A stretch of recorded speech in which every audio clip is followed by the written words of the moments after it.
Hello and welcome to episode 38 of the Triple Takeover Toycast, a fortnightly podcast about vintage and modern Transformers, as well as other toy lines from the 80s and 90s, and occasionally their modern incarnations.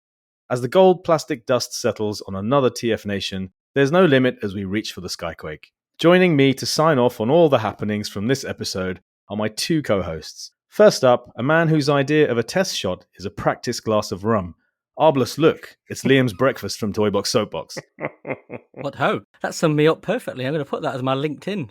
Alongside him, it's the man whose engineering pilot is the bloke who flies and maintains his private jet. Arbless, look, it's Sixo's TFNation Hall. What? And I'm M.A.S.K from TFsquareone. Injection molded with a fresh batch of Dayglow plastic inspiration, this week we're talking about the pre-production development of latter-day G1 Transformers from Europe. Lads, any Decepticon shenanigans in your area? Where's Arbless? You kept referring to him. You kept asking him to look. Where is he? Is he off screen? He's been encased in a hash brown for eternity. There you go. I'll see him at breakfast. It's like carbonite, but a hash brown. Well, it's got the word carb in it. Yeah, there you go. Carbohydrate, carbonite. It all works. Perfect. Don't need any more than that. Nice and salty. I'm in. Yeah, I bet you are, mate. Have you all recovered from TFNation? Absolutely not at all. No. Nope. No, not even a little bit. Absolutely ruined, to be completely honest, but I don't mind admitting it. Even our voices aren't back to normal yet. No, indeed. There was a point, I think it was the Sunday morning, where I bumped into another Congoer who is Congoer? Is that the right thing? It sounded like someone that does the Congo for a minute. Yeah, well, we were sharing it with the salsa bunch, so maybe. Yeah. I was going to say, yeah. Congoer, who is in their early 20s, and I was disgusted at how ready to go they appeared to be, because I was just feeling absolutely dreadful at that point, feeling every one of my years. Mm-hmm. But yeah, no, still not recovered several days later, but I have been through my haul, so that's something, and yeah, pretty exciting. I'm shattered. I don't think I've slept since. Are you shattered glass? Yeah, I'm going to grow a little beard and call myself Liam Unicronus. That's it. It's drunk Liam, isn't it? Yeah. Arbless, look, it's drunk Liam. I love the idea that for drunk Liam just puts a little fake goatee on. Oh, like a Garth Knight. Do you remember from Knight Rider? Yes. Oh, yeah. Or Riker did that, didn't he, in Star Trek? Was it his clone or whatever, his right, evil yeah. clone? Put on little like sideburns, didn't he, to pretend to be him or whatever? I don't know. You know, Yeah. it's so weird. It's from Knight Rider though, isn't it? I think is that where it starts. He's got just Hasselhoff just gives himself a tiny little goatee. And he Right. breaks out of jail. It's Garth Knight. Not going to lie, Liam, I'd probably pay to see you do that. That's a new Patreon tier. Right, okay, there we go. Liam's disguises. Just like, one day I'll just come on with giant eyebrows. See if you notice. Do it as a new mini-series. Liam does facial hair. Oh, I always have to shave it because it grows too quick. I hate it. I'm not convinced you can grow facial hair. Really? Oh my god, I have to shave most days because it grows super quick. That's like the exact opposite. No, I just can't picture that. That's such a grown-up activity. What a lie that is, honestly. That's the exact opposite of what I thought you were going to say. I thought you were going to say, I never have to shave it because it doesn't grow at all. Oh no, I even took like little miniature shaving stuff to TFN. When did you have time for that? I'm still not convinced you even slept on Friday night. I didn't. That's why I was waking up Saturday morning to do it. And he just vanished on Saturday night. I probably went to shave now. Makes sense. I couldn't believe it. Was it on the Sunday morning when, because we were up till very, very late on the Saturday night. And, well, it was Sunday morning, let's put it that way. 4 a.m. Yeah. Wasn't far off the sun coming up, I don't think. But then you disappeared, Liam. I think everybody assumed that you'd fallen asleep on the loo. But I think you must have gone to bed or something. I'm not sure. But then you were quite fresh-faced, actually, the next morning. And I was so amazed because, honestly, I just assumed that you would lie in or whatever. But you were up and at 'em, I think. You were downstairs and raring to go. And I was quite impressed. Yeah, I felt great. No, I think what happened is I went to the toilet at some point. I remember going to the toilet and then I woke up the next morning in bed with a pot noodle that I'd made and didn't eat. Put a load of empty packets of Monster Munch. I'm assuming I must have came out the toilet and instead of coming back, being so drunk, I just navigated myself back to bed. Brilliant. And just snacked on food and then fall asleep. But I woke up really confused, but felt great. I got the sense that you were quite drunk because you weren't so much slurring your words as you were just making one monotone sound. Is that fair to say, Maz? Absolutely. Yes, absolutely. He was a goner. Yeah. I could feel it. It was the days of not sleeping that finally caught up with me. Yeah, for sure. Well, also, we had all that anxious energy building up to the panel, and then we blasted that panel on Friday, and then everything else was just let your hair down, and it all just, It was quite cathartic, wasn't it? Actually doing the panel, it was. I could feel like a sort of, not like a weight lifted, but it felt like you relaxed a lot more once the panel was done, for sure. 100%, yeah. Yeah, well, I mean, like on Friday night, I remember I didn't go to bed till about 4. I remember I was sat in my room talking to my friend till and I was wide awake, so just eating pot noodles again. We're having a pot noodle each, having a long chat. And then I got up to meet you guys for the dealer room very early, didn't we? Mm. And that was fine. Totally worth it too. Yeah. How worth it was that? Yeah, it really was. Yeah, for sure. So, what a weekend. Honestly, it just feels like a blur now, like some sort of bizarre... Remote 101. Yeah, indeed. Yeah.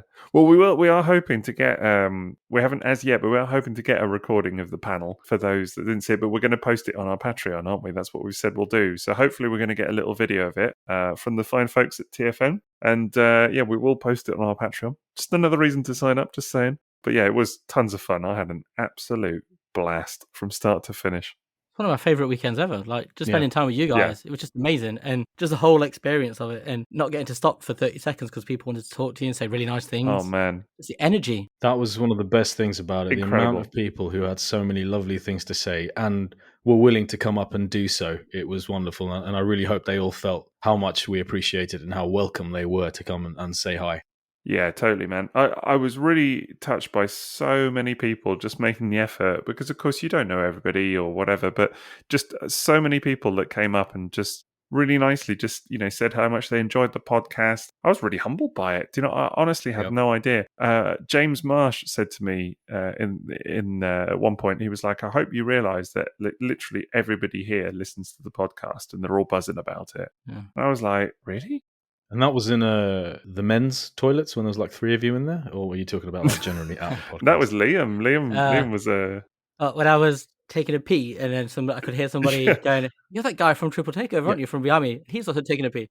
That happened to me as well. I think all 3 of us at some point had a toilet encounter with someone saying nice things about the podcast. I did not. Okay. You missed out, Sixo. That was the quintessential 3T TFN experience. Yeah, I feel like that should have happened. I'm not going to say that because then it'll be a thing next year. It's just everyone set upon you in the lose. Yeah, right. He's going. Be a queue. Right. I definitely don't need that, honestly. Don't need that as part of my con going experience. There we go. Con going again. But quite apart from people being just very nice and kind, I was really moved by a number of people who said how much the show had meant to them. And not in the toilet. I don't know, maybe it meant something to them there as well. And you can listen anywhere. That's the whole point of it. But they were very, very... Be very meaningful places. I'm trying to say something nice and sentimental. You're absolutely ruining it. Say your nice thing. I wasn't the one who said the nice thing. It's about wine gums. Leave the wine gums. You didn't stop you having my wine gums, did it? I only had 2. All right, they were quite nice, but I'm not enough to buy a bag of them. I enjoyed them. There was no space for you to buy anything else with that crate of breakfast. Hot noodles and Pringles and Coke and Pepsi and Monster Munch that you walked into the TFNation car park. See, I knew we were in for a good weekend when we got out the car. Yes. Firstly, it was hilarious that Liam couldn't get out because the child lock was on, which I'd forgotten to take off. But secondly, right? Yeah, well, forgotten. It's on all the time in my car. But it was also hilarious that we got out the car and you were carrying your crate of pot noodles and crisps. And we bumped into Gav, old Gavin Spence, who just clocked you and just, without breaking a beat, just said, "Is that your breakfast?" And I've never laughed so hard turning up to a hotel in my life, honestly. It was literally the second I got out of the car and turned around as well. It was the very first thing anybody said to me. It just set the tone, honestly. I was a recurring theme throughout the weekend was people asking me what I've eaten and all that sort of thing. Yeah, man. I think they all saw you with a plate of 9 hash browns and half a tomato, though. I enjoyed that. You look like you were enjoying it, to be fair. I had that half a tomato, get them vitamins. It's a fruit. But, like I was trying to say... Yeah, what was your nice thing? Yeah. Thank you for those of you who came up to us and shared why the podcast is more than just some TF listening to you and how much you appreciate it. That really makes a difference to us, and it reminds us that it's not just a total waste of our free time that we're doing this, and that it does actually resonate with people and it does affect them positively, just the same way as it does us. So thank you all for coming. Thank you for supporting us at the panel. Thank you for coming to the panel. If you don't listen to the podcast and have since signed up, that's just perfect. We couldn't ask for more. And thank you to TFNation for giving us everything we needed to do the best job we could. And they really did look after us. It was utterly magnificent. They were amazing. They really were. And yeah, here. What else can you say? Yeah, it was nice to hear that there were people that had been to the panel that came up to us and said afterwards, I've actually never listened to you guys before. They'd heard about it or whatever, but it was the panel that has convinced them to now go on and listen to the actual show. One guy even said to us, didn't he? He was like, I might sign up to your Patreon. Yeah. Just literally on having seen the show, and that was it. That was the toilet encounter I had as well. That was guy it? Said, yeah, he said the same thing. We had like a 15-minute chat about stuff, and he said, after listening to your panel, I'm really interested, and I think I will sign up to your Patreon. But he'd listened to 10 of the episodes before because somebody had told him before coming up about it. Right. So, that's pretty cool. But he said he really fancied to sign up to the Patreon. Great. I was so drunk, I'd forgot we had one, so when he flagged it, I was like, oh, yeah. Go here, get exclusive content. You are a credit. You are a credit, you know that. Just, wow. Let's just dress him up in merch next year. That way, make sure. Absolutely. He's on message. Strap those leggings on him. Yeah. I would like to give a special shout out to that checkout lady from Sainsbury's for that box as well. That helped me out when there were no bags. Yeah. Well, she really set you up with that. Honestly, it couldn't have been really more did, perfect if we tried.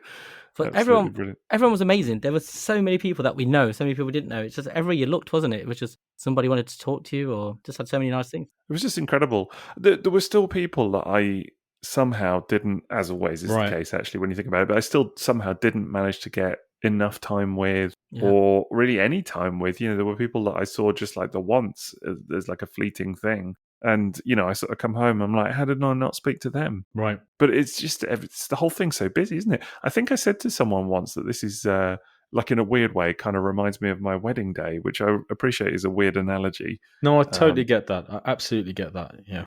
Just that, like, being pulled from pillar to post thing, and it's like, I always remember my wedding day just being like a total blur because it was like just chatting to people that we'd obviously invited and not really getting enough time with any one single person, even though we had a great time. And this was just sort of the same thing, wasn't it? Because you were constantly like, where's so-and-so? I'll catch up with them. Or, oh, hello to you. And it was just mad, absolutely mad. The amount of times someone said to me, it's like, oh, I was going to ask this at the panel. And they'd ask you a question. I was like, that's really good. Yeah. I quite enjoyed that. That was nice. Yeah, and just around the corner as well, like people showing us what they'd bought and like what we think of what they'd bought. Like one dude had handed us toys. Yes, some people were extraordinarily generous, actually. Big shout out to Dave, who gifted me an MP3 Ghost Starscream masterpiece. How could you, mate? Did you get it home? It's home. It's totally fantastic and it's glorious. Like my daughter is totally besotted with it already. And because it looks like Jolly Ranchers. And Andy, you're amazing as well. Thank you so much as well. What you said and what you did, just unbelievable. Very, very grateful to all these people who just have an unending level of enthusiasm and generosity and make this community what it is and make it possible for us to do this every week without missing a beat. Yeah, I came home on a real high. What can I say? It was very, very touching overall. Just the number of people that were so enthusiastic about the podcast and just, But, even silly stuff like just coming up to us in the dealer room and opening a bag and showing us what they bought and being like, this is your fault. You know what I mean? in that kind of way that people do. The dude who bought the G1 Hot Rod and Power Master Optimus Prime. Yeah. Good on you, mate. And I hope you love him. He seemed happy. Absolutely amazing. Yeah, he did. It's just wonderful. I quite enjoyed waking up on Saturday morning to Twitter and all these people telling me they were buying G1 Blur or defending G1 Blur. Just wait till next year and bloody titanium Megatron, mate. Oh, gosh. Oh, yeah. I'm so relieved. That'll be the next thing. Which Fancy Dan bought. Which is just a really funny moment. Yeah.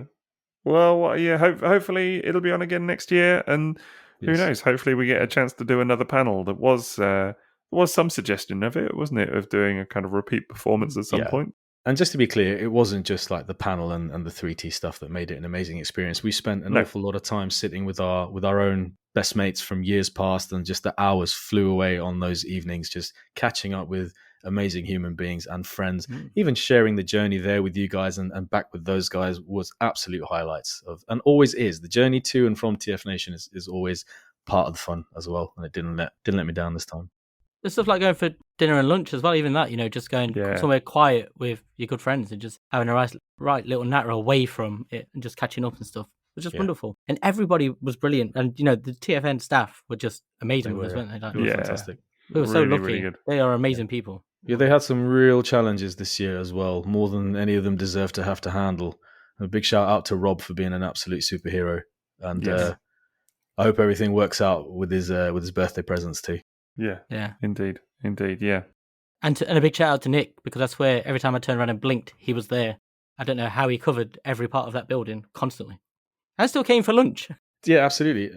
And Nick and the Mapes brothers really did us a solid as well on the Friday. They did. Good people, good times. I would just like to say quickly, nice Sideburns Andy. I'm so gutted I didn't get to really speak to him at TFN. I saw him so many times, just and said hello without really getting to chat to him. Even with his outstanding Diaclone attire. Yeah, I said to him in person, you and Maz look like twins in your matching t-shirts. That's about well, we coordinated so that I wouldn't be wearing the same one on the same day. That's dedication. Yep. It's like when you're kids and your mum buys you and your brother the same clothes, isn't it? Well, Mum didn't buy us the same toys. He was sat there in the bar with his Battle Convoy VMAX and his massive Waruda Gigantor. I didn't get those. Yeah, it's not like you weren't carrying around toys. Box MP3 Starscream and a Battle Convoy. I was like Liam at Christmas when his cousin got Scorponok. Oh, that was what it felt like. The darkest day. Well, of course, we are sponsored, as ever, by the wonderful TFSource.com, so do check them out for all your Transformers and third-party needs. We'll do a longer section on them in the middle of the pod and take a look at what they've got in stock and up for pre-order right now, but thank you to them, as ever. And then we've got our freshly revamped Patreon. That's patreon.com/triple takeover. As you may have seen, both at TFNation and since, we have expanded our offering to 5 tiers. Apologetic Ramp remains as it was. Man in Pig also remains as it was, except now you get the episodes a whole week earlier. So instead of just the Thursday before open launch, it's the Tuesday before open launch, a whole week earlier. And you might be listening to this a whole week earlier. And then we've retired Rats and Cats, and instead we now have Inner Beast. And that gives you everything that Rats and Cats did, as well as the early access and access to a Discord server as well, where, we'll keep up with you guys and we'll chat with you guys. And of course, our Sixo's Butler level patrons, you still get the minisode commissions where you can commission us to do an episode. And these regularly run longer than the advertised 20 minutes. They could quite often go to 40, 45 minutes. So there's a lot of content there. And of course, that's fortnightly exclusive content. Best part is it's now cheaper than it was before. And of course, you get the Discord server access and our brand new glittering 5th tier Gold Box Classics, where you get weekly exclusive content. And this is not just an extra mini-sode every 2 weeks. You can also have access to the new Triple Takeover mini-series, which is episodic, almost stories. For example, Sixo reading IDW's More Than Meets the Eye comics, and we talk about that regularly. Or me collecting Unicron Trilogy toys, and we talk about that. Or Liam collecting Boglins, or whatever it might be that week, Fiendish Feet. And him talking about various 80s toys. So this is extra content, which is a different style to our mini-sodes, and we think it's absolutely brilliant value. And you can also do regular Q&As on Discord with us. So there's loads of stuff there. I got to tell you, that miniseries, that first one, I had such a laugh recording it. It's just brilliant. Total blast. Total blast recording it. And actually really good fun to listen back to as well. Do you know what I mean? And as I was editing it and everything. And just great. Really, really good. Really excited to kind of get some feedback on that. It goes, yes. Yeah. I mean, it will already be live when this episode is live. Yeah. But yeah, great. And a big thank you to everyone who's already signed up to GBC, Goldbox Classics. Man. We are actually a little bit stunned and massively thrilled at how many of you have just taken that jump. And some of you have gone straight in with your first patron experience to GBC.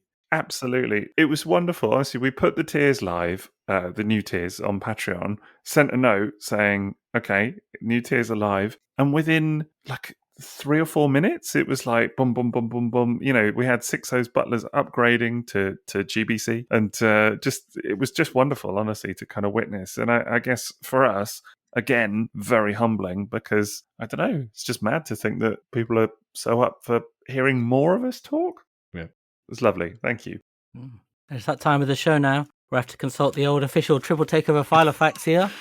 Let's see what's in here. A couple of pogs, some football stickers. Challenge Annika episode guide. Yes. According to this file of facts, if you check out our Rebel store, you can get some Triple Takeover merch. And a few people actually asked about this at the show, didn't they? Did they ask you guys, or was it just me? Just you, I think. You're the You're merch the man. man. Yeah, exactly.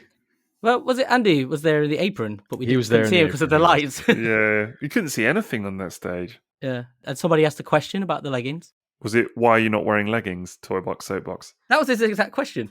Doesn't suit my figure, I don't believe. Although maybe. But you've got all sorts of merch there. You've got T-shirts, coasters, lots of stuff emblazoned with the wonderful artwork that Sixo does for the show. Thank you. Get that on a coaster. Get that on a shower curtain if you'd like. Don't know about You leggings. actually can. That's the thing. Or a special edition M.A.S.K pillow. Put it on one of those. Oh my God, Not I've an forgotten- actual thing. forgotten Not about an the actual pillow. thing. Oh man. Throwback Thursday. But you can find all of that at rebel.com/people/triple takeover/explore. And to the one person who I quoted that to as a reflex when they asked me where to get the merchandise from, I'm really sorry. Did you do 2 explores? When Yeah, you said it? I read it as Oh. it was like my mind just flicked into this moment here, like this mode. Right. So I just read it out as if it was as I was doing the show, like that. And then he just looked at me, kind of gone out, and I could have just gone and have a look at our Rebel site. I had at least one moment during the weekend where someone said, "Oh, there's your podcast voice." I was like, Yes. "Oh, cool." That must be, that's a thing now, is it? There we are. We are becoming caricatures of ourselves in person now. That is 100%. definitely happening. 100%. I got asked frequently. Actually, it was Jason Murray's sister, who was lovely, by the way, really, really friendly. But what was it? Her daughter, I think, who had a little bumblebee toy, and she was showing it to me, and it was. I just said, "Oh yeah, looks great." And they said, "Oh, but you've probably got it, don't you? Because you have all of Transformers." And I was like, "Oh, that's a thing then." Yeah. I was like, "I actually don't have this one." But I do have it in a different color. But Yeah. Speaking of interactions with various women at TFNation, I feel a correction needs to be made here. Ooh. Last time out, old Sixo here with the gold plastic crumbling memory said that I had an encounter in the lift with the quilters a few years back where they turned to me and said, "And we are up for anything," and I do mean anything. And I wasn't the only one at this show who told him, "Actually, you were wrong." They said it to him. And that was my No memory way. of it. And it was to him that I he don't- got the comment. But I I'm being dispute up it for anything. because it was only you and me in the lift with them. So how can they have remembered it differently? Because actually what happened is I then went and told everyone in earshot what happened, not you. Right. So But you they were remember the fibbing. story. It was you. No, It was you. No, that's why I didn't remember it. It was you. A correction was has you. been made. No, a Everything is correction right has at the not end of been. the world. Absolutely not, man. I believe it Absolutely has. not. Because in the same episode, did I not tell the story of something similar happening to Sixo? And I think it was actually that moment. Nah, it was M.A.S., honestly. It was M.A.S. I distinctly remember because you were slightly taken aback by it at the time, or kind of bewildered by it at the time. Like, did that just happen? It was definitely you, man. 100%. Afraid not, mate. And why would it not be? Why would it not be? Look at your handsome face.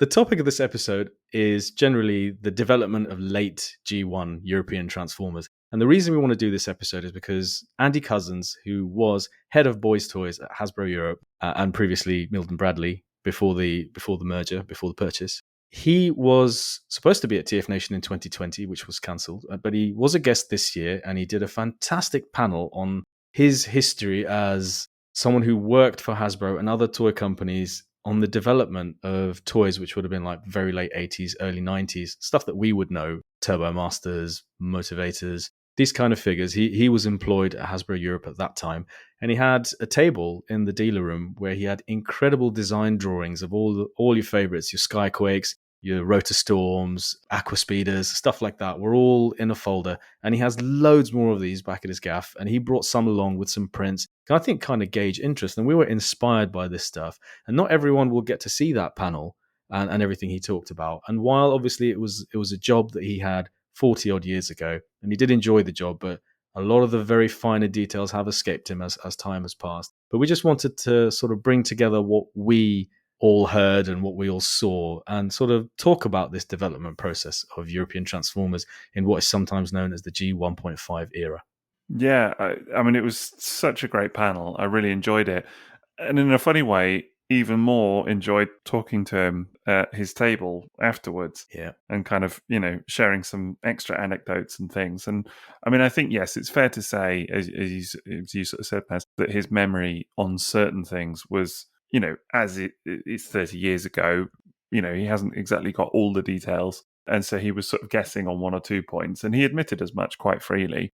But he was just really willing to kind of share whatever information he had. He certainly remembered his opinions on certain things, didn't he? Because, well, kicking us right off the bat, one thing I found fascinating was his take on how that whole kind of European era kind of came to be. And particularly kind of where, I guess, Hasbro had been in the sort of late 80s, I should say, and particularly up to like 1990, and with the kind of end of Generation 1 in North America, and then kind of almost being left to it in 1991 onwards, 91 to 93 in Europe.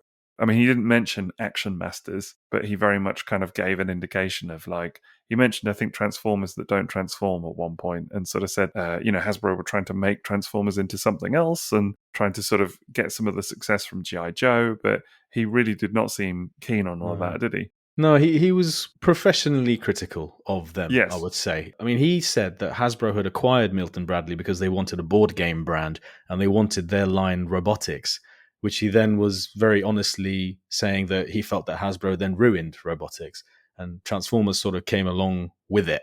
Yeah. And yeah, he was, you mentioned about the colors, right? I mean, he had worked on toys like Rotorstorm and Thunderclash, toys that then, they weren't released in the US.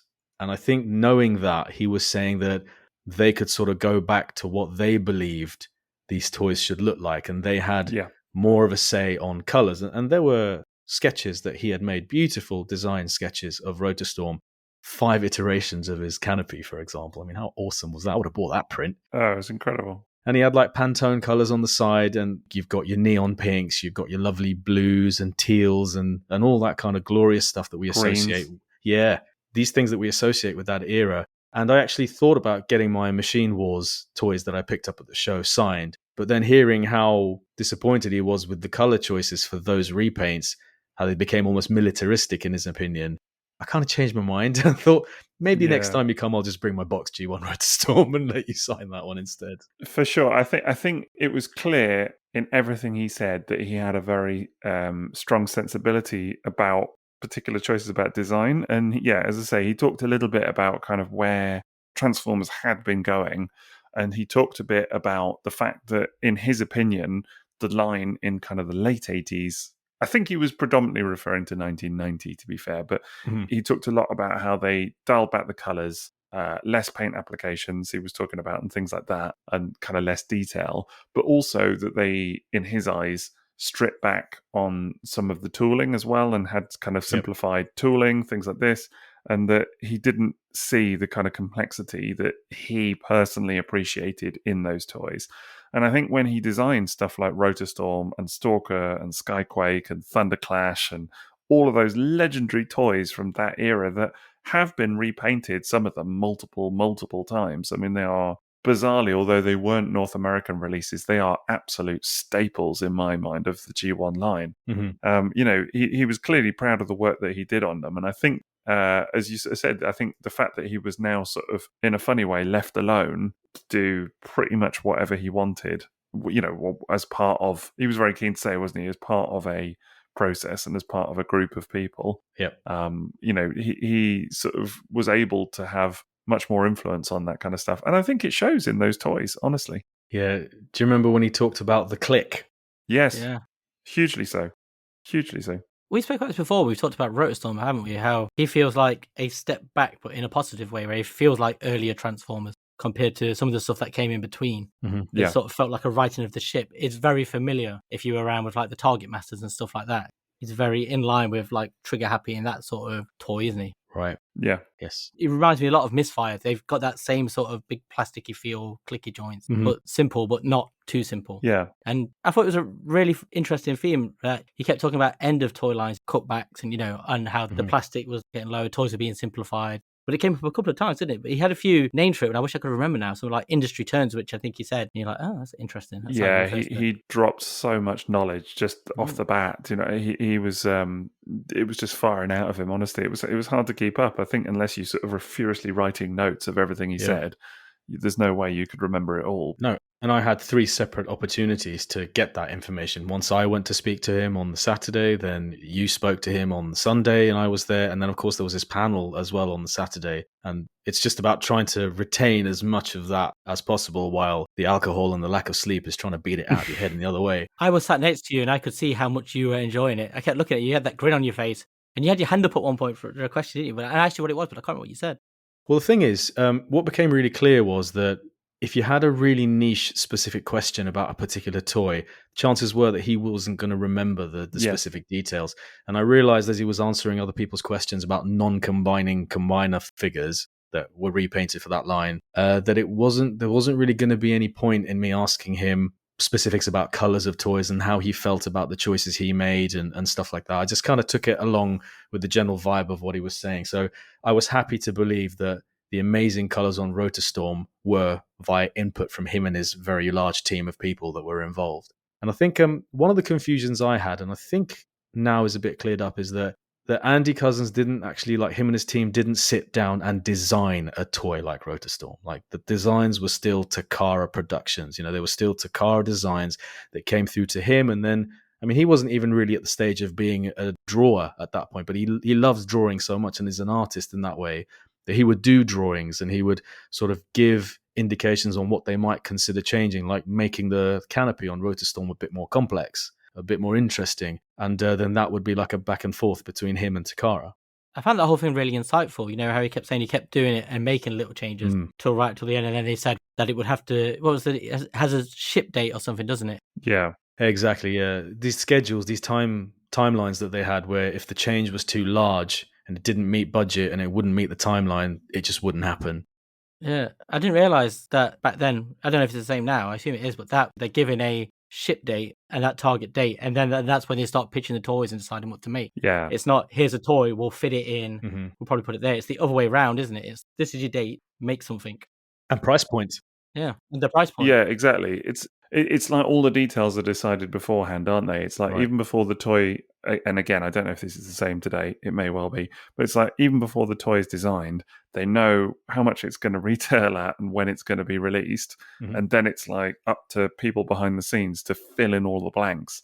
I guess it's kind of like, in a funny way, it's almost like how Marvel make films now, isn't it? As opposed to like when films were made just because someone loved that story and they wanted to release it. Whereas now it's like, we're going to release a film on this date at this time and whatever else. And then they kind of fill it all in afterwards. But it's just quite funny to hear. But yeah, it was clear as well, I think, that he was someone that just loves toys and loves great design and had a real passion for making these things as good as he and the team possibly could. He had an enormous respect for Takara as well. Yeah, hugely so. But he mentioned several times that, you know, he was often the one that was pushing things to the brink of the deadline and that, you know, asking for more changes or whatever, or requesting things or suggesting things that someone else would say, yeah, but Andy, if we do that, we're going to go over, you know, we're going to go over budget or we're going to go over deadline, or it's just, you know, it can't happen.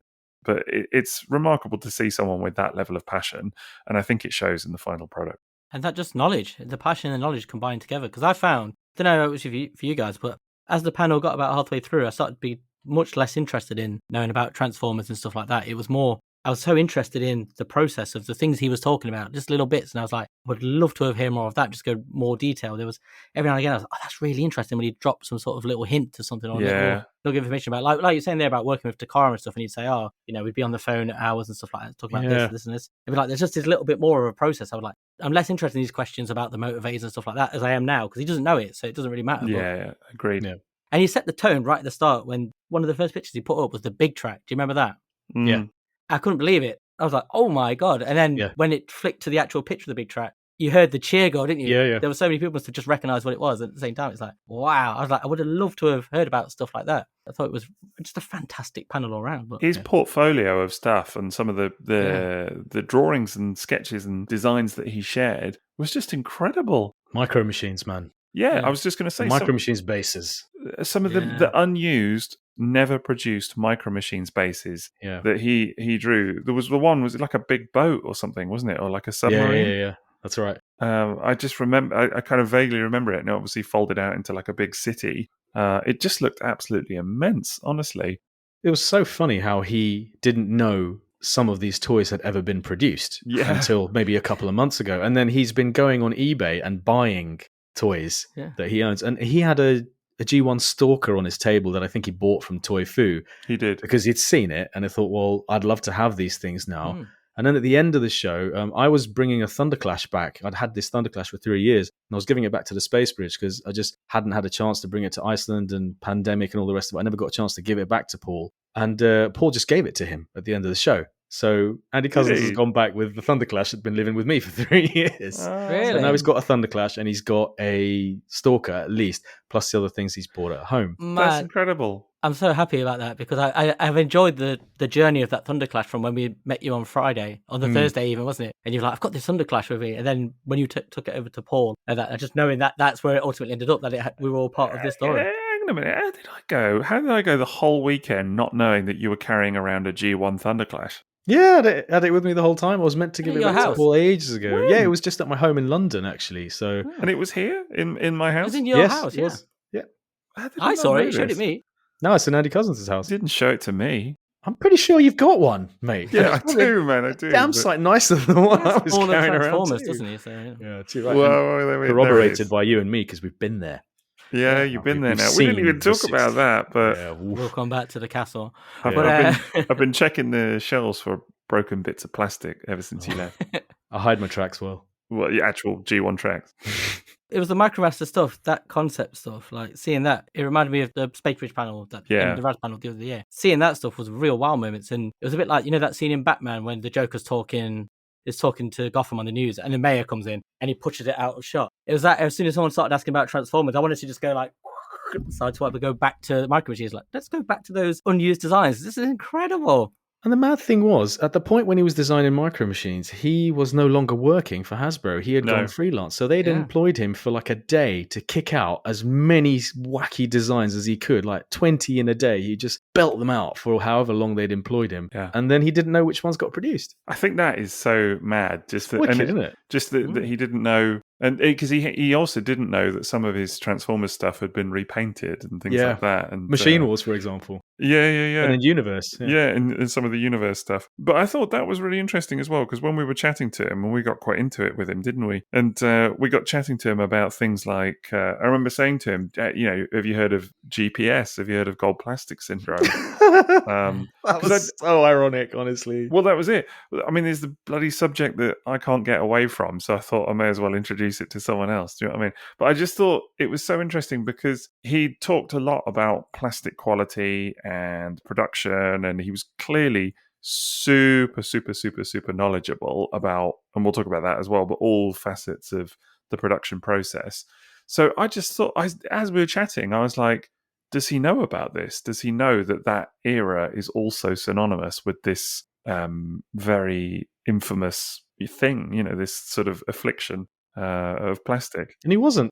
No, he didn't know about it, did he? I think he said, oh, I've heard something about that, or someone's mentioned it vaguely, but I don't know what it is. And so I just explained it and just said, that actually, because we were looking at some of the Skyquake designs in his portfolio, and I just said, yeah, this toy has GPS and Thunderclash has GPS, and I explained what it was. And he posited a couple of theories, didn't he, about the plastic mix, and I think at one point he he said if it has swirls, it's because they've taken the excess plastic and put it back into the mold, and they're not allowed to do that. So that swirling plastic that's where it's come from. Yeah, that was one of the things he said. That was one of the indications, wasn't it? So, yeah. But he seemed a bit kind of about it, and basically said there's no reasonable explanation for it that he can think of. I think you insulted him a little bit. He looked a bit affronted at the fact that you were suggesting that he was to blame for all the crumbling Thunderclashes. Oh, give off. I legit thought this story was going to go that Sixo mansplained GPS to Andy Couzens. Yeah. Absolutely not. He lamped me as well. I couldn't believe it. It was like a Wolf and Liam situation, honestly. TFN have asked me not to go back. I couldn't believe it. Yeah. You've had to give up your academy membership, haven't you? Yeah, exactly. No, none of this happened. He did not look offended in the least. He was smiling all the way through. Top teaser, he was. He was. I think he was quite interested, actually, in the GPS thing, because he was really... he kind of got going on the theories, didn't he, as to why it would be. But he seemed to indicate that there was nothing at the time that would have, that they would have known about that would have indicated, quite clearly that they would have known that it would have been a problem. He did say that when I suggested it might have been a metal flake, he said that could also have been one of the reasons for it, the inclusion of like the sparkly metal flake in the plastic. And considering that does also happen to older blue Takara plastic, maybe that's something to do with it. Maybe. Interestingly, on his design sketches, one thing that's just come to mind is they were all on A4 paper. And do you remember he said that was because they had to fax them across? Yes. So they had to be on A4. Yeah. So many little just random things, isn't there, about you really kind of got a picture of what it was like working there at the time. Drawing with marker pens. He was really into that, wasn't he? He was saying that. Magic marker, he said, wasn't it? Yeah, at the magic beginning, marker. that's what he was using. He did. His drawings, just fantastic. Yes. The sketches and things that he'd done, the ones of Stalker and Rotostorm for me, were just perfect. I really wish actually that I'd bought one of his prints. As we were talking, I looked at them and I was like, oh man, that'd be really nice to have. Particularly as like those toys are such favourites of mine. I wish he'd done some of his advertising stuff, because when they flashed up, the images he'd done of those, they looked really good. They were just really vivid and interesting. Yeah, super good. Well, he mentioned, didn't he? He said that one of his advantages in the role that he had was that he could draw, and that not everybody that does that kind of role can draw. And absolutely right. He was so humble about it, though, because he said that he wasn't bragging about it, he wasn't boastful about it. He was just really like, actually, it's a big advantage for me because I can articulate my ideas through drawings. He said, so it's kind of harder for people that can't do that because they have to really kind of explain things a lot more or whatever. So I think it was really nicely explained. Just going back to the click that he was talking about and how he was... I can't remember exactly whether he was one of those who instigated that change, whether he had given that feedback.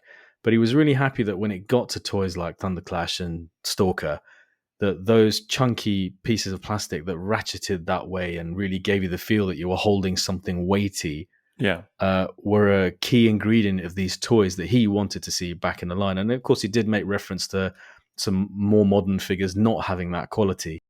I just can't remember whether it was just something that Takara automatically went back to during this period when like Hasbro weren't picking up those particular toys in the US and in the markets in North America. He seemed to suggest it was him, didn't he? Because he said they talked about it, and he said eventually, after some explanation, they understood, didn't it? It was that's where the click came from, because that's how they then knew what he meant, what him and his team meant. Right. Again, I don't think he did it in a braggy way, but he did seem to indicate that at least he was involved with that, because he was very keen to say that a lot of it was a team thing and all of this, but yeah, he did seem to indicate that was partly his influence, because he was very passionate about that as well. But when you think about it, though, actually, some of the toys from that era, of course, are Takara imports as well. Mm-hmm. And I would argue that toys like Overlord have that click as well. Yeah, they do. That very satisfying kind of precision click. I think for the benefit of people listening that weren't at the panel, just to kind of explain what he meant by that. I mean, it's obvious if you've held one of those toys, I think, but it's that just very precision, satisfying click together of two pieces, isn't it? And he as you said, he talked about the weight of the toys and the quality of the plastic, and again the precision of the tooling, such that two pieces, when they connect together, it's satisfying in a child's hands. That tactile feel was a big part of what he said the toy should evoke in somebody. Exactly. And I think it's so true. And to be honest, it's something that I have kind of noted in some modern Transformers, that they don't always have that.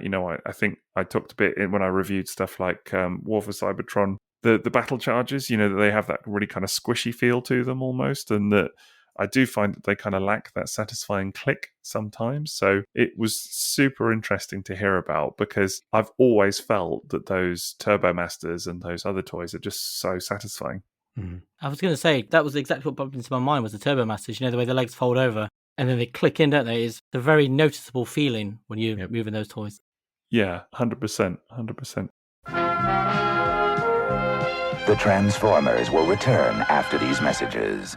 Right, well, it's that time for the bit of the pod where we're going to go through our sponsor segment. That is, of course, tfsource.com for all your Transformers and third-party needs. And my word, they've got some good stuff going on in the pre-orders section right now, don't they, lads? And a few nice things in stock as well. No-brainers this time for me. Like, Yeah. 2 absolute no-brainers in there. 2? Wow, you're breaking your own rules, man. Normally you stop us at 1. Yeah. What did I say in the minisode? Black skids. And there it is. Yeah. Masterpiece MP353 plus B. Dire Burnout. So black skids, black Diaclone skids, who has also appeared in Transformers a couple of times now as a BotCon toy and then in Legacy as well. We have a masterpiece coming, and it's a she. It has the toy head. It's the City Turbo mold. And I only bought masterpiece skids off you, Sixo, because I wanted the turbo mold. It was on your and they've pillow. yeah, it was like a mint. It was mint.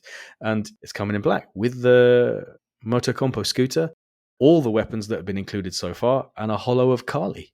I mean, perfection. Absolute perfection. The toy is gorgeous. I cannot wait for this to be released. Yeah. They're not messing around, are they? They're not messing around with this mold. Just pumping them out. Absolutely gorgeous. Those orange stripes on the side of the car, man. Whew.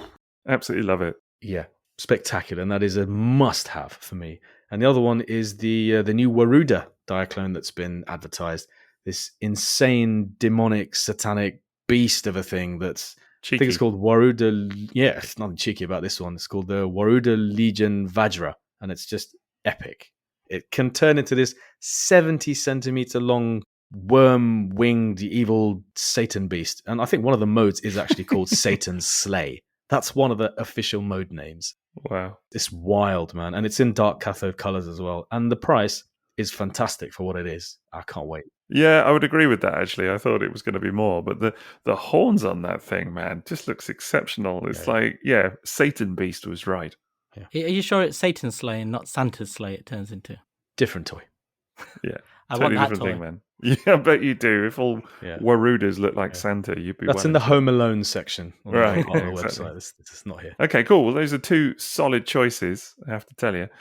What is going on with the numbering now? I know we talked about this at Takara before. You figure this one out, guys. 53 plus B. Honestly. It's an equation. Yeah. I know I said this in the old Masterpiece episode. I think I did. It was in that episode. I've said it at some point, whenever it was. But honestly, I just love that there are going to still be people going, no, it all makes sense. This is Takara's logic. Like, no, there's no logic here. They're just making it up as they go on. Honestly. I like that it sounds like it's 2 toys. It's MP53 plus B. Plus who's B? B? Oh, we get a B? It's not Carly, it's Barley. Yeah. it's Barry Witwicky. I already saw someone describe it as Piss Carly, and I was like, oh. Someone online, not me. The trend of yellowing plastic these days, it might well be Piss Carly by the time you've got it in hand. Indeed. Liam, what about you, man? What's caught your eye? I've also got 2 choices, and my first one is this Canon Optimus Prime. Oh, well, you took mine. You guys are taking all of mine. I was gonna, if you were gonna start going, I was gonna interrupt you so I could get in first because I knew you were gonna say the same thing. Gotta get in there first. Yeah, it's brilliant, isn't it? Well, Sixo can have the reflector version. That looks gorgeous as well. But it's so weird. I'm glad they've gone back to this weirdness of, random toys as Transformers, just random devices again. Yeah, like, great. You have video games, consoles, shoes, and all that sort of crazy stuff. It's just limbs coming out of something you owned in the late 90s and early 2000s, isn't it? And a head on top. Well, no, this is something, limbs coming out of something I use all the bloody time at the minute. Yeah, exactly. It's something I own now. Well, unlike a games console, Liam. Well, that as well. Or a shoe, a trainer. Something I wear or all a the baseball time. cap. This line was designed for you. You make me sound like Poochie from The Simpsons. Just don't die on the way back to your home planet. Yeah. Oh, well, I'll try. But I just love all of it. It's got the fact it's got a little lens that comes off. Yeah. The lens is the killer, man. The lens. I have heard that it's supposedly not full size, the camera. Right. That it's only going to be like Yeah, I don't know if that's true. So, don't take it as 100%, but I have heard that it's only like maybe 80 to 90%. Someone was suggesting that. But I don't know. That's fine. 80 to 90%. Just like a smaller camera. It would make sense if it was slightly undersized, I guess. But it does look fantastic. I just loved all the discourse on that because honestly, the Optimus Prime was revealed, and for like 24 hours until the reflector images landed, every bugger on the internet was going, should have been reflector, and it was like constant. And then they unveiled reflector, and people were going, oh, I really wish it had been Soundwave. And it's Megatron. just take it. Do you know what I mean? Just whatever. Doesn't matter. You think some people buy 3 of them? Oh, God. Yeah, that's the thing. My second choice, it's even better, is Raph the Space Cadet Teenage Mutant Ninja Turtles Ultimates. Have you ever seen these? What? No. What is it? Oh my god. So, Super 7 do this Ultimates toy line, yeah? Yeah. And, like we have classics and masterpieces, blah, blah, blah. But here, they take the vintage Turtles toys and give them all articulations like this. But they've made Transformers, Liam. We know about it, yeah. Well, I'm trying to get you up to speed on other toy lines. So what they did with the Turtles is, as the popularity was waning, they just started chucking the Turtles into everything, in the vintage toy line by Playmates. So come the 90s, they were Universal Monsters Ninja Turtles, Sports Ninja Turtles, Transformer Ninja Turtles, every conceivable costume. One series was based on the Apollo missions, so all the Turtles have got astronaut suits, and they've made Ultimates versions of those. Oh man, I've just seen it. It's awesome. It is amazing. I've just seen it. Little Raphael in a spacesuit. Look at the helmet though. Look at the space helmet. It's got a grin. Like the normal turtle head looks angry, but the helmet's got like a cheesy grin. It looks like a really happy stormtrooper. A big R on his crotch. But look at it, man. That's absolutely brilliant. Because of an alien and the size of some sort of space pizza, it's just cool, man. But this at the time was the era of Turtles, where it's like fading back in the 90s. So they were just chucking everything into it just to get the Turtles recycled every wave in some new way. Oh my god. Look at its weapons as well, like super 90s knife thing and laser gun. And it's really kind of captured the spirit of it, hasn't it? It's brilliant. Yeah, it was insane. Like they had Universal Monsters, Dracula, Donatello, all of that. So what are you interested in, Sixo? Well, you've taken all of mine. So Raphael, you were into that too? No, that wasn't on my list, but it does look fantastic. I will say that I think it's dead exciting that... did I mention this last time or previous time? That the old winged beast metal dragon... no, I've got that wrong. Metal Beast Wing Dragon, that's the one. That's come back up for pre-order. Because you buggers saw that in my house, didn't I? That's the third-party Transmetal 2 Megatron. Kept almost knocking it off. Yes, you did. Nothing on the internet has prepared me for how incredible that figure was in person, and the cryotech as well. The wingspan it stretched across the entire Sixo collection. It was just fabulous. The colour.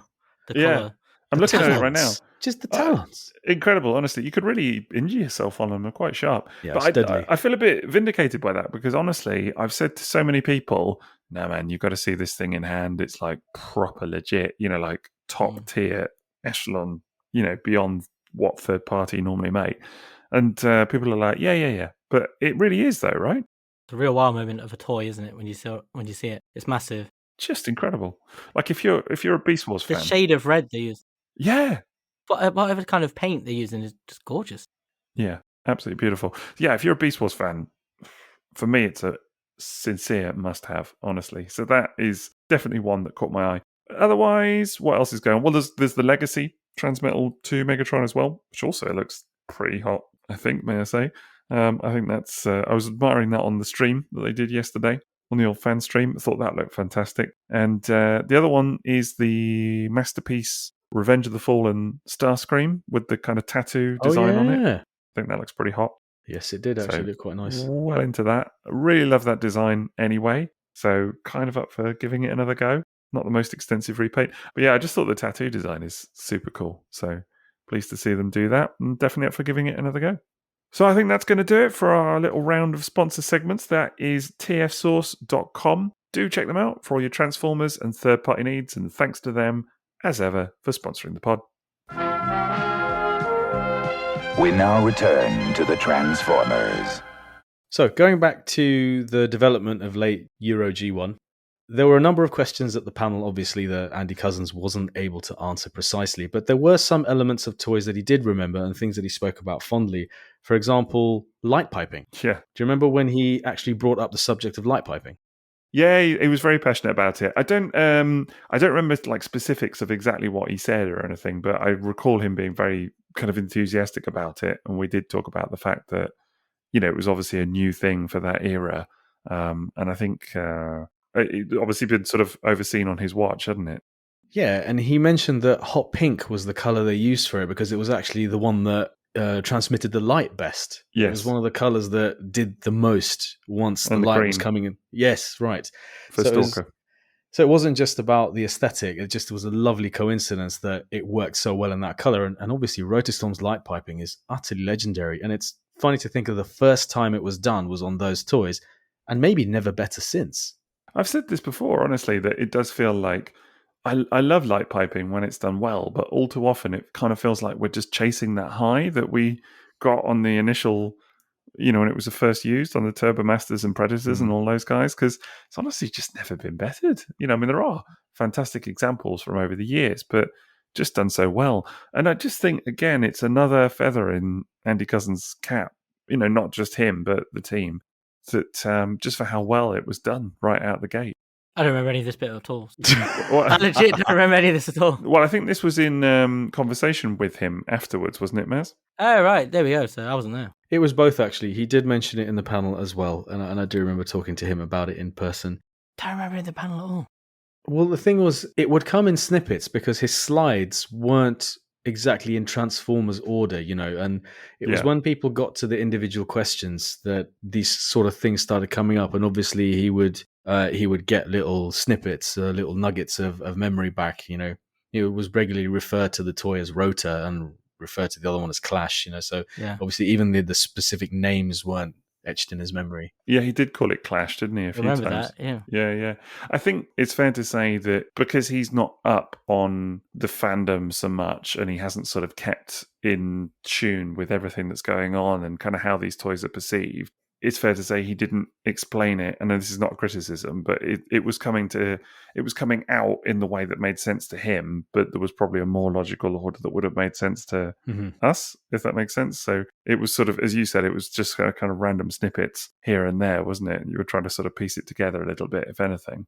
But I thought it was interesting, some of the questions, though, as much as he didn't recall some of the information, I was still pleased that people asked. I think I raised my hand to ask about non-combining combiners at one point, and someone, as I put my hand up, someone asked that question, and I thought it was a good one. And he very much implied, didn't he, or stated that, well, firstly, he didn't remember that they had non-combining combiners. He didn't recall that being a thing, but he said very simply it would have been cost-saving. Yeah. Just to remove the extra parts required for, like on the motivators, for example, from Road Caesar, just getting rid of the extra bits purely and simply, or on Rescue Force. Yeah. Although, it doesn't make a lot of sense on Rescue Force because then they actually molded new weapons for them. Right. I thought that's what the question was in the panel. I thought it was talking about the Rescue Force at first, and then I thought he misheard and started talking about the Constructicons. It was like this funny overlap. There wasn't, it got a bit confused. Because he was talking about the 90s, and then he suddenly started talking about the construction vehicles, didn't he? And went into he was like, what's that, 84, 85? It got a bit confused as to, 100%. There was some good nuggets in that bit, though, because he did say that he didn't think construction vehicles would have made particularly successful toys, but because he was obviously really into like race cars and trucks and stuff like that. But then he said, well, obviously they did well. And David, who was interviewing him on stage, asked him, was it by... He did a great job. Yeah. And he asked him something I would never have thought of, which was the colors that were picked for the Rescue Force items. Were they influenced by Thunderbirds, which was making a little bit of a comeback at the time? Yeah. And again, he said, well, maybe subliminally, but he doesn't remember it as a specific design choice. Yeah. It was fascinating. We caught him later, didn't we, Maz? And I sort of asked, I prefaced it and said, look, I'm sure you're not going to remember this because, you obviously haven't remembered about Rescue Force and whatever else. But I did say the sort of dichotomy for me is that we've established, or we think that the non-combining combiners thing happened to save money. But then I said, so why was it that the Constructicons not only had those pieces removed, but that then they were actually slightly retooled to be able to not physically combine at all? So even if you had the pieces, you wouldn't be able to combine them. Mm-hmm. And he did seem a bit perplexed by that, didn't he? He was like, oh, that is strange. But he did also make a comment at the panel, which stuck with me, which was that he wasn't keen on the whole idea of combining robots anyway. Mm-hmm. Do you remember? That's the thing, yeah. I mean, there were so many Japanese robots that didn't get brought over, and a combination of what he said on stage and in person Yeah. to me was that there were some decisions being made on a cultural level as well, like aesthetic choices that they thought, yes, they were quite popular in Japan, but there were certain elements about those toys aesthetically that they didn't feel fit the market that they were directing toys at. So maybe that's kind of the reason why you didn't get your Star Sabers and 100%. other Victory style Transformers, the stuff that was heading towards Brave in Japan didn't really make it over to this side of the pond. Yeah, I 100% took that as an indication that he was talking about Star Saber there. 100%. I don't think he was consciously talking about Star Saber, as in I think if you said, was that Star Saber, I think he'd tell you remembered that what that toy was. But we know, don't we, that he was sent various Japanese toys by Takara. Absolutely, because he sold them since, Right, exactly. So we know he said that it in the panel, didn't he, as well? He mentioned getting toys and stuff. Yeah, exactly. So, I mean, it stands to reason. We obviously Overlord made it over. Obviously, Road Caesar made it over in the form of the Motivators. Obviously, Diaclone in the format of Rescue Force made it over. 4 of them, the team anyway. So it stands to reason that they would have sent him stuff like Star Saber and presumably Victory Leo as well. But yeah, he did talk very clearly about the style of some of those toys. I think he even said they just didn't seem like Transformers, as in they didn't look like Transformers. And that there is always this sort of thing about Star Saber looking a bit more like a Gundam, isn't there? And I do think he was clearly talking about Star Saber without knowing it, if that makes sense at that point. That was certainly my take. His point on the combiners was that they didn't look stable, wasn't it? Yeah. Like if you look at Superior and stuff, like they're very thin and fragile, aren't they? And so the thing I took from that was the toys he specifically seemed to bring over were the stronger, thicker plastic ones, because there was stuff like the Multiforce, like Landcross and stuff like that. Didn't come, did they, under his era? And it's when you look at those, they're smaller, fiddlier, much more very early Transformers style, aren't they? Compared to when you look at like the Turbo Masters, Overlord, and the Motivators, for example, they're all big, thick plastic toys. Like you say, the click, and there's a lot of weight and stuff. Whereas these feel more like fragile stuff. And it was the way he was talking about the Constructicons at the time, popped the Multiforce or Landcross or whatever into my head. It was that sort of, it's like, oh, and suddenly those sort of toys didn't come back over, did they? The later ones. There's a lot of those that were just left off.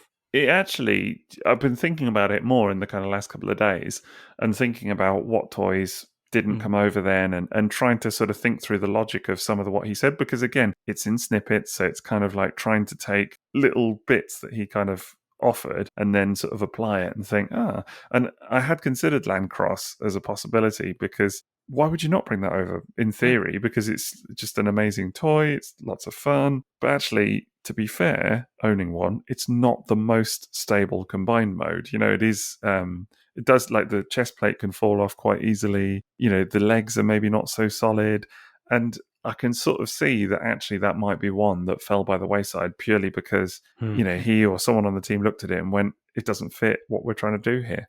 There's a definite feel to once you realise what toys he was not responsible for, but, under his watch, that era of toys, the way those toys feel and the way he was talking about the click and the weight and stuff, that carries across through the Turbo Masters, Motivators, all of those toys and those toys he brought over.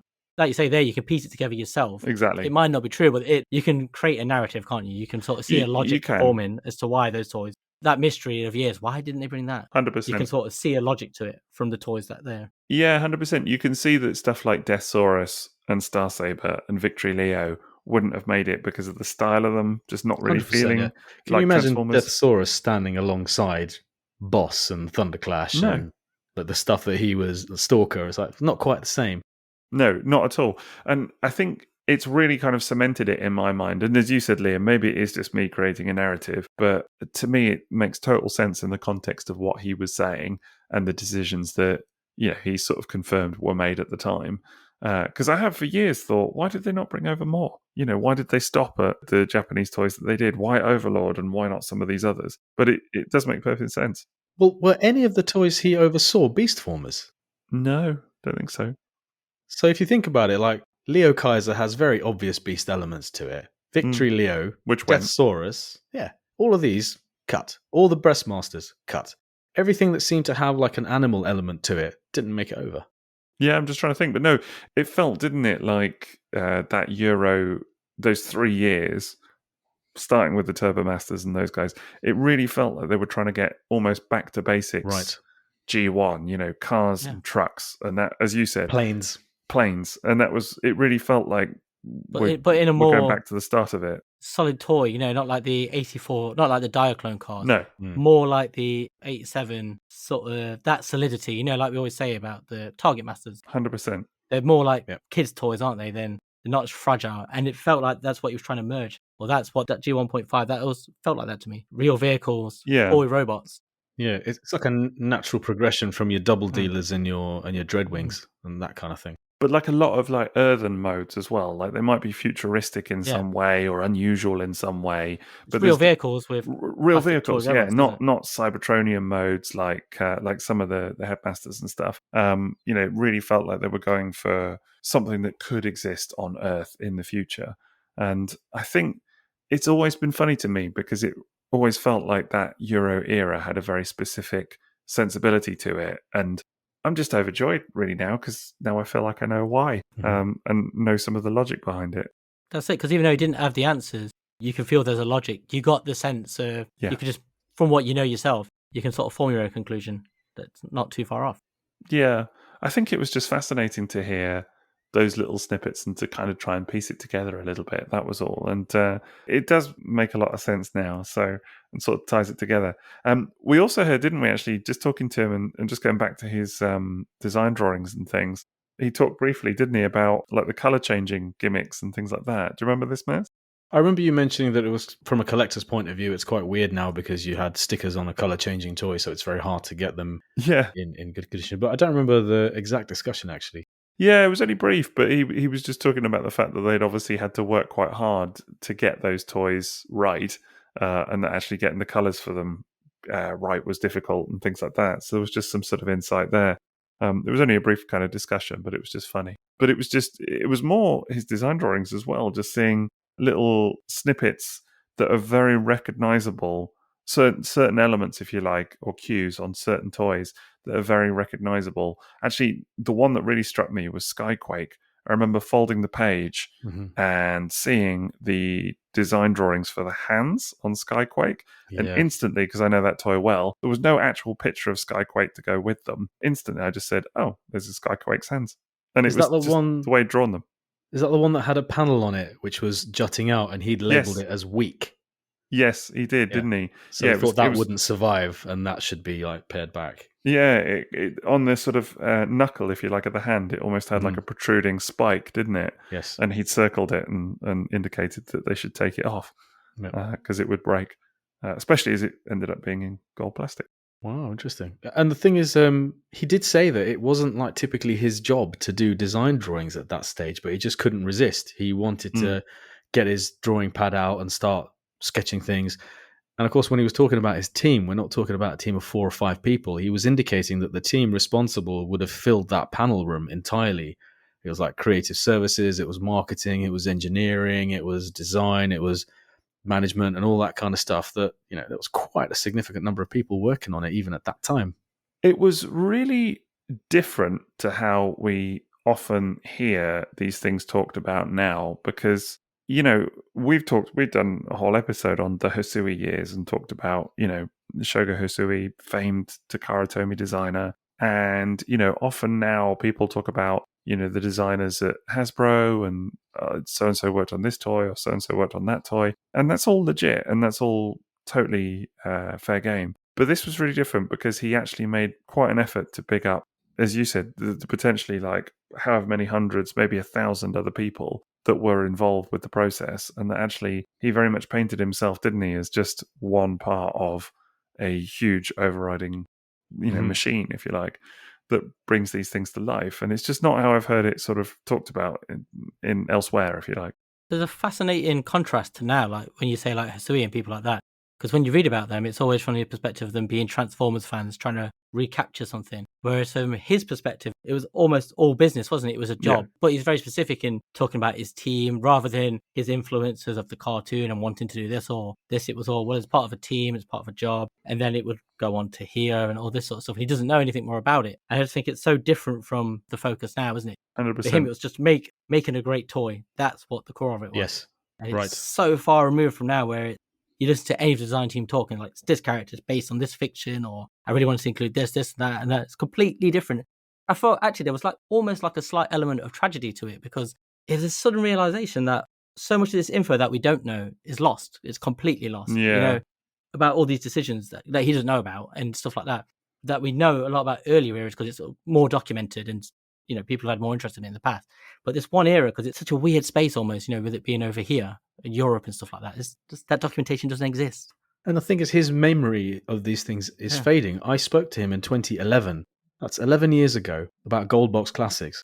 And he had said to me that the reason that particular toys were chosen for those reissues was based on previous sales. But I brought it up with him again on the weekend at TFNation, and he had no recollection of the Gold Box Classics at all. And I'd actually bought my production sample Gold Box Prime from him. Wow. And he has no recollection of those particular toys any longer. That happened in the panel, didn't it? Someone mentioned the Gold Box Classics and he didn't seem to know what it was. I think he said something like, if you say so, or something like that. Yeah, he did. He did. I didn't know what it was. Well, I guess it's going to happen, isn't it? I mean, you know, ultimately, how many of us can remember the specifics of a job that we did 20 years ago or something? Do you know what I mean? I can't remember going to the toilet on Saturday night, so you know. Hopefully Indeed. he was a little bit more sober during what he was doing in that time. If he'd had as much to drink as you had, mate, then I think we wouldn't be where we are now talking about some of these toys. But He did have some anecdotes, though, some cracking ones. Like he was talking about going to Japan quite regularly and stuff like that. He talked about one occasion where he went to, was it the Hassenfeld brothers? Is that the name of the Hasbro leadership back in the time? I can't remember if it's exactly Hassenfeld, but something like that. And that they would attend an informal meeting that Hassenfeld had said very clearly is supposed to be informal. And then a group of people who had come to the meeting in suits and ties, that Hassenfeld had just gone round with a pair of scissors and cut their ties and said, I said informal. And that was one of his anecdotes from one of these meetings back in the day, which is just wild. yeah, There was one thing that really stood out to me, and it's that story about him going to America, you know, and them taking him down into the bowels of the of the airport and them having the guns and the dogs out. But it wasn't even that story. It was when you mentioned what toy it was, when he said Shockwave. I was like, why? Because obviously we didn't get Shockwave over here. So I was like, why did he have a Shockwave? Where was he taking it? Because he was coming out of America with it, wasn't he? Yeah. So I was like, where was he taking that? Because he said, obviously, working for Hasbro I thought that Europe, was strange. He was, you know, selling the toy. He was taking it around to sell and stuff. It's like, he's obviously bringing that back. And he's like, why would he have had that if we never got it? Maybe a Gold Box Classics thing. Don't know. Makes you wonder if it was something he was bringing over to look at, or if it was intended for release era or something like that. Yeah, well, that's what I'm saying. You look at the things that were in his possession when he was selling prototypes. He had test shot Leo Kaiser toys, just with his little Andy C R&D thing that he signed all of his toys with. So there was lots of stuff in his possession that was not released. So he probably had a wide range of toys. And at some point, obviously, he had to do research because once he started working on Transformers, it was a case of moving things in a particular direction to maybe counteract what had happened in the brand up to that point. So he'd had to do some research and look at some toys in hand.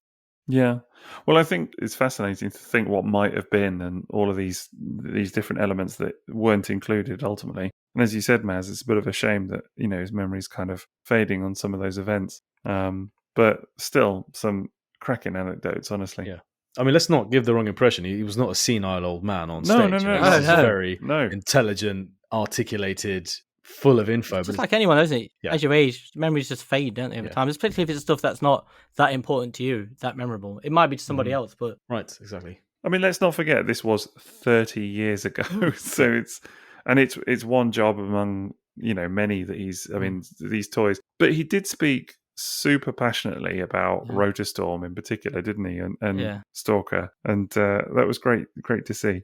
It's a depth of knowledge, and the way he talks about stuff, I thought was just so fascinating on every level. Yeah. It was, you know how we tend to have this idea that, and Transformers fans every sort of fandom, don't they? But this idea that they know all about production almost to it, like you're like, I know how these toys are made, and you start talking about like GPS, like we're all experts and scientists and whatnot, every facet like that. But then you just listen to someone like him talk in the offhand stuff he says and the way he refers to stuff so quick, and you're like, we know nothing compared to this. Right, It's such a different. There's so much more involved in this process than people think they know when they pick up a tiny bit of knowledge. 100%. Like a little thing, like we talk about mixed plastics, like we know much about it because we can use Google, but the way he talks about it's completely different from. No, he was a very knowledgeable. That was really one thing I got from him. Was not only was he very passionate, but he was a fantastic artist, and that clearly stood him in good stead for the job that he did. But he also, and he said this several times, he obviously has a very practical brain, and he understood the production process from A to Z. So he knew all about how it worked all throughout. And I really kind of got the sense that all of that was influencing, the kind of choices he was making, design choices, that kind of thing, because he knew about it. I remember he was saying at one point about, I can't remember what line it was or if he gave a specific, but he was talking about, one of the questions that I get asked a lot is, maybe why is this little piece not painted on here or whatever? And he was saying that, he gave an example and said, imagine a toy comes in and they decide that they want to shave 1 cent, for example. I think he said 1 cent because he was talking in dollars. 1 cent off the production cost of that toy. And, that might be as simple as one tiny paint application. Because particularly, as he said, a lot of it was done by hand in those days. Have to go around one more time for another pass. Exactly. Yeah, it was all on a big conveyor belt, and factory time, employee someone was time. literally sitting there with a paintbrush going whoop whoop whoop like that on every single toy with a little paintbrush. So he said, just removing that one paint application might save 1 cent on each toy. But then he said, some of this stuff was being shipped in not just the thousands, but the tens of thousands or the hundreds of thousands. Yeah. He said, so, you add up that 1 cent and actually over a process of however many toys, it starts to make sense about why it's a factor. And I don't know, I think it's all too easy for us to sit and critique this stuff sometimes and say, oh, well, they didn't put a paint application there or whatever. But I don't know, the way he explained it made a lot of sense to me. I asked him if he thought when he was selecting paint applications for certain toys and adding that extra bit of paint on someone's head crest or a little bit of a flourish here and there, if he thought children would notice if it wasn't there. And he said that's exactly what the marketing people would say to him. So, no, you don't need to paint that bit. You don't need to color that bit. Whereas he would say, no, I will do that because that adds immersion and that adds character and that children will notice. And I do want particular toys to look a certain way, because if it was up to the marketing people, and he said that they had quite a lot of clout and a lot of it was about cost cutting and meeting price points, a lot of decisions fit into that criteria, that a lot of that paint wouldn't have been there. So he was definitely an advocate of, you put more paint on, there were some details that you just absolutely had to have different, like the difference between coloured eyes and non-coloured eyes on a monochromatic face, that does increase a child's enjoyment of something. So he was very keen to point out that that was something he thought about, and he was very much in favour of adding paint applications, and it was just the cost that would have put it back. Yeah, I got the sense from him that he would stretch the budget to whatever he could. Well, he says right at the start, didn't he? One of the first things he said when he was talking about his history was that the first toy he designed, didn't he? He said that he just got a real thrill knowing that some kids were playing with it. Yep. They're playing with something he designed. So you can tell he could see it. It was a rattle, wasn't it? It was a rattle with the face on. But he was really his excitement for it was really clear. And he could see that from a child's perspective. It wasn't just engineering and, the cost cutting and stuff like that. Or it wasn't just a job as well at the same time. He really got a thrill out of it. So he could put that into the toys. Oh, I completely agree. I was overjoyed to say to him, because I got the chance to, chatting with him, and I got the chance to say that not only was like Stalker and Rotostorm, especially, some of my favorite toys growing up. He did at that point say, "Don't tell me how old you are," or whatever. Do you know what I mean? Because he was like it. And then I said to him, but the big thing for me is that Rotostorm is one of my son's favorite toys now. And he has a G1 Rotostorm that he loves. And I said, not just, a new version or whatever, it's that same toy that you designed. And he still loves it. And I said, and it still stands out now. And we left, didn't we? Because we were explaining to M.A.S. about the fact that my son had been explaining to you how to transform Rotostorm or whatever. And you were kind of like, I think I've seen it before. I was more enthusiastic than that. Yeah, it was funny. My favorite bit was when he showed you old 7-0, when he showed you the G1 Bumblebee, and he was like, "Have you seen this before?" And you were like, "Yes, I think I have." But I got the sense that he was quite, I don't know, just like a little bit touched, because he seemed a massive smile when I said that, and he was like, "Oh, that's really nice to know that his toys are still like, even the toys from however many years ago are still kind of being loved today by kids." And I think you're right, Liam. I think he just has that enthusiasm for it. Yeah, like we said earlier, it's that perspective of it's a kid's toy at the end of the day, and that's what he's making it for, to make a kid happy and enjoy it. Versus now, where a lot of it is nostalgia based, isn't it? It's a very different environment. But you could see that, like, it really looked like it took joy from it. I enjoyed that a lot. Freaking big track, man, big track. You were talking about how this is a toy person who wants to make fun toys, but also you mentioned how practical he was. And he said one of his strengths was also that he could draw items that he knew would get made, because he knew a lot about the practical costs.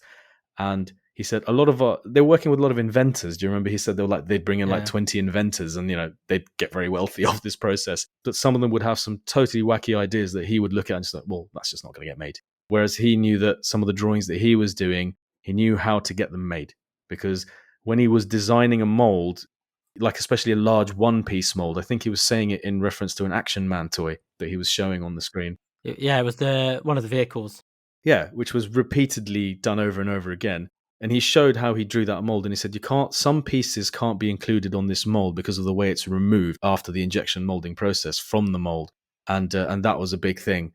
So once this toy was produced, instead of retooling it completely, it had a lot of peripheral accessories that once they had been taken off, then other accessories could be add a new lick of paint, and that could be marketed as a new toy. So he's basically talking about the entire repaint culture of toys and recouping costs and refreshing what was on shelves.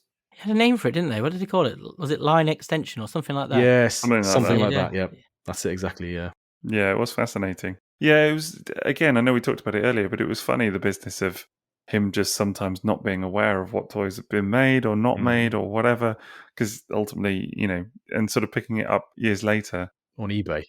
Yeah, on eBay. I know, so mad, isn't it? One thing actually that was funny was I showed him a picture, didn't I, of Generation Select's Rotorstorm. Yeah, and said, I don't know if you've ever seen this, but look, someone's made a new toy of that character that you helped to create, and that you kind of had a hand in. And I showed him a picture. It was one of my pictures that I'd taken because it was the first one I could think to have to hand. And he looked at it, and the first thing he said was, "Oh, I really like what they've done with the legs, like the dual cockpits or whatever." Yep. And I thought that was fascinating. I didn't go into the whole, well, actually, it's like another character that they retooled into this or whatever. But I think he was just interested to see that some of the stuff is coming back. And we talked a bit about G1.5, didn't we? And sort of explaining the logic of that. So he didn't remember, even though he had you going for a second when you were talking about the combined scope on the Predator jets and Skyquake. He was like, "Oh yeah, that character." Yeah, no, I don't know what you're talking about. Yeah, because I said to him, "Have you ever heard of this?" And because we talked about the gimmick on the scope on Skyquake. And I said, obviously there is this character. Yes, and he did. And he looked at me and went, "Oh, yeah, that guy." And I was like, does he know something? Yeah. But of course, we were talking about Hyperdrive, this unmade Autobot that existed at the time. Have you seen this, Liam? Yeah. Yeah, you've seen Hyperdrive. Okay, cool. So yeah, there's obviously, you can see a picture of Hyperdrive in this scope, but the toy itself was never made. And there is a design circling the internet. But I just said to him, I don't suppose you got any drawings of that or whatever. And he didn't know, did he? He was like, maybe. But I did say to him, man, if you ever unearthed any of those, it would be great to see. And he does have loads more stuff. He does have loads. Like, he didn't bring any of his Thunderclash sketches to the show, but he knows they're there. They're among all the other stuff he has. And I think now that he's seen there's a hunger for it, he's ever more likely to dig that stuff out and hopefully make a repeat appearance. That would be great. One of the things I really, really enjoyed about him was he seems very forward-thinking, very forward-focused. Like you said about the Rotorstorm there, he was like, "Oh, I really like the legs." He's not someone who kept referring to them as his toys or his characters. He's protective of them anyway. He'd made a comment, didn't he, about someone talking about a character to him, and he's like, "Well, that's not mine." He just did the toy, and that's not his inspiration or anything like that. But I just found it fascinating that he would look at new toys and be like, "Wow, that's cool." But from that perspective, like what they've done different and stuff, rather than being like, "Oh, protective of it" or something. Like some people are, aren't they? He seemed quite interested. It was just part of a conversation, but genuinely, he spent a good minute or two just kind of looking at this picture and was like, "Oh, look at that and this and that they've done there." So it was quite interesting to see.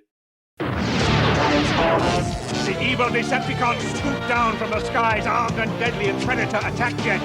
But look out! The heroic Autobots have new technology of their own. Turbomasters! New Turbomasters versus Predators! Okay, well, that's all we've got to say on the subject of the late G1 Euro development of these toys. And obviously, most of that was influenced by the panel and the conversations we had with Andy Couzens, the ex-head of boys' toys for Hasbro Europe. Obviously, we can think of a few more anecdotes here and there, but we did want to keep it to a particular structure. And, if you had any particular conversations with Andy or you remember something from the panel that we haven't, feel free to drop us comments on social or Patreon. And we'll happily share that as well, especially if there's another golden nugget we haven't covered. I'm really sad I didn't get to. I'm jealous of you both. I wish I had. Yeah, I mean, it was one of the highlights of the show, definitely for me. And I remember taking a photo of Sixo with Andy. And I think that was fun too. I think you had Stalker in your hand, didn't you? I did, yeah. His Stalker. I think I was worried I'd end up calling him Mr. Motivator. Oh my god! What a shame that you didn't. Is that why you said that?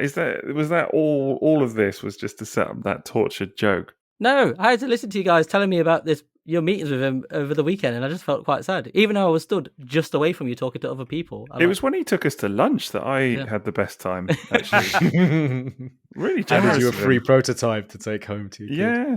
Nando's as well. It's really good. Is that why we actually couldn't get Maz out of there? Because you were secretly just trying to get back to lunch with Andy Couzens? Right. I was just trying to get my Thunderclash back, really. But yes. Patreon. Gosh, we've done a lot of work on Patreon recently. We have, man. And you lot have done great on Patreon. Thank you so much for your support. And if you do want to support us, if you want to hear this extra content that we do, and there is so much extra content now, we're talking weekly exclusive content, whether it's mini-sodes on fantastic topics like, well, we're done with the TFNation topics now, all the hauls and stuff like that. But we've got things like 1984 G1 catalog or cassette combiners or more about unproduced masterpiece repaints that we haven't had. If you want to hear more like this kind of thing, then sign up to our Patreon. You can get weekly exclusive content. Or if you want to hear about Sixo reading IDW More Than Meets the Eye, me collecting Unicron Trilogy toys, we have everything from Apologetic Ramp, where you just say thank you, and then you can get early access to episodes with Man in Pig. You can vote on episode polls. You can have questions answered on the show. If you're in a beast level, you have access to the Discord server. You can ask questions on there. You can be part of actual Discord Q&As if you're part of our higher tiers. At Sixo's Butlers, you get the privilege of commissioning a mini-sode, which we will then cover from a list that we give you. And you can listen to those mini-sodes too. And then there's Goldbox Classics, our brand new tier, where you can actually listen to the exclusive mini-series, which we've just talked about. And you'll get a one-off piece of merch when you sign up, which is, what's not to love? Free gift, baby. Free gift, absolutely. So patreon.com/triple takeover. So much content, so much stuff. You could have us in your ears all week without a stretch. And if you just join today, man, there is a lot of content there for you to get stuck into. There really is. For sure. I should clarify, just for the benefit of anybody not knowing, the whole me and IDW More Than Meets the Eye, it's not that I read it as in like a storybook. Because someone did actually ask this after the panel. They were like, I was a bit disappointed to find out that it's not you just literally reading it like you would to your child or whatever. And I was like, no, that's not what that is. It's that I read the comic and then tell you my thoughts on it. Yep. Or we discuss our thoughts on it collectively. Yes, exactly. That's what it is. But I do think that there's maybe some mileage with an additional tier where I read some fiction like that. I don't know. Sixo's bedtime stories tier. Yeah, exactly. So seems like there's an appetite for it, apparently. Yeah, real clamoring. But like I said, you can submit a question at Rats and Cats and Hire, and this will be answered on the podcast. We have a question from Phil G, which is, have you ever used the Toy Hacks upgrade stickers? I'm looking at the Metroplex and Triptychon ones, and they look phenomenal. I'm sorry to say, I haven't experienced those particular stickers. How about you guys? Not the upgrade stickers specifically. No, I have some, but not the Metroplex set. But I did get some. They do lots of sets for Pretenders, G1 Pretenders. And obviously you may know that the classic stickers, if you like, the 1980 stickers that come with Pretenders are typically see-through. And so I opted for some Toy Hacks decals instead because I much prefer the opaque look. Particularly on Gunrunner is the one that sticks into my mind because the classic stickers are so see-through, and obviously Gunrunner is like dark sort of red, so they don't really show up even. So I think the Toy Hacks, personally, I think the Toy Hacks stickers look much better. But I have experienced those ones. They're really good. I mean, in general, like on the classics toys, they upgrade the toy anyway, don't they? Because they give them completely different stickers and they're like smaller upgrades. Yeah. I think ultimately, if you like the look of the set and like for Metroplex or whatever, and if you like how it looks, you're not going to be disappointed because Toy Hacks do great work. I do love that people ask us about toys, and it's not just a podcast feature. I mean, we had people at the end of the panel ask... A podcast about toys. Yeah, but I mean, we had people ask us about this in person, so it wasn't like with our Q&A at the end of the panel. They weren't just like, so what equipment do you use, and who swears the most behind the scenes? They wanted to know more about toys, and they were valuing our opinion. People were stopping us at the show and opening the bag and saying, look, I've just bought this Energon Megatron, what do you think? And we're like, oh, that is a cool toy, So they wanted to talk about toys. So it's nice that happens outside of this.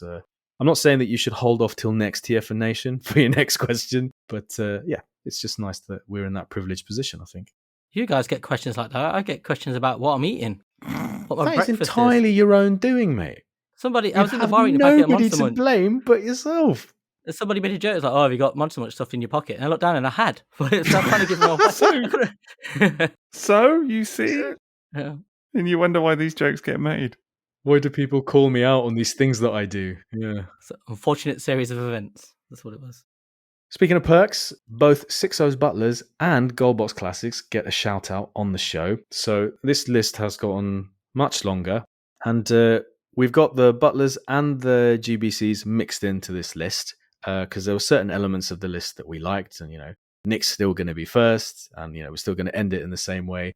So here is the full list of Butlers and Classics now. A massive thank you to Nick, Danny Roberts, Andy Preston, Chris Spiderfather, Adam Shoemaker, Matt, Stephen Perkins, Bad Saturday, Justin Massaro, Dale Dalrymple, Gio Kaiser, Yusufa, John Pearl, Troy Sif, Anthony Cars, Alec Meir, Captain R.A., Phil G, Jack Pelletier, Rotor Storm, Stuart Webb, Amar, Laserbeak, Puma the Hunter, Vegemite Mike, Peter Hampson, Shenry, Chris Norris, Jesse Moreno, Jackson Arwood, Yip, MK Tronic, Nexus, Joe Owen, Aaron Swoboda, TF Starfire, Billy Gator, Andy Gold, Cold Squall, Simon Elvin, Josh Schulz, David Nabby, Misha Kidd, Michael Cagle, Cracktastic Plastic, Dan Bastater, Jeffrey Freak, Nice Sideburns Andy, Chuck Pierce, Inbound Lee, John Wood, Kylo Wilmuth, Tim Banerjee, Campbell, Ben Lewis, Shinsei, Lucas Henkel, Mollis Koenig, Malcolm Hobbs, CNC Rick 56, and some new ones, Will Bates, Alex aka Mythic Gears, Zach Lawson, and of course the Mapes brothers, who you might recognise and thank deeply for everything they did for us this last weekend.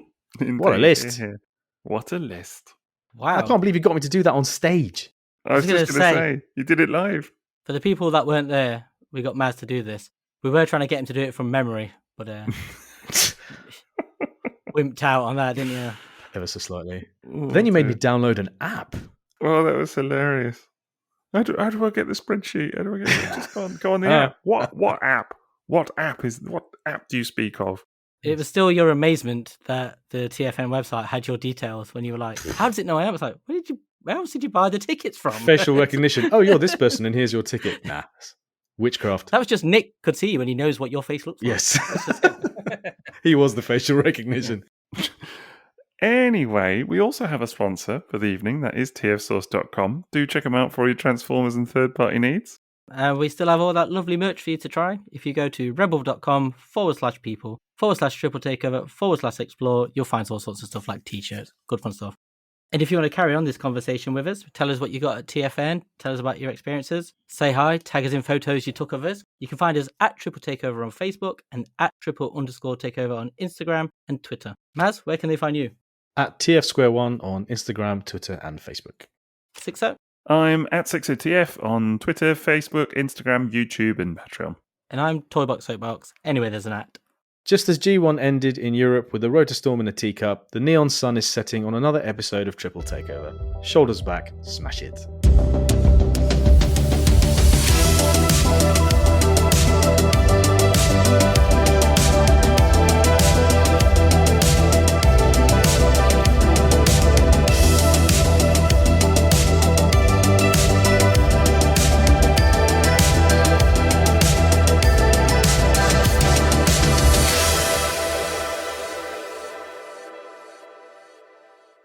All right. You guys good? Should we hit it?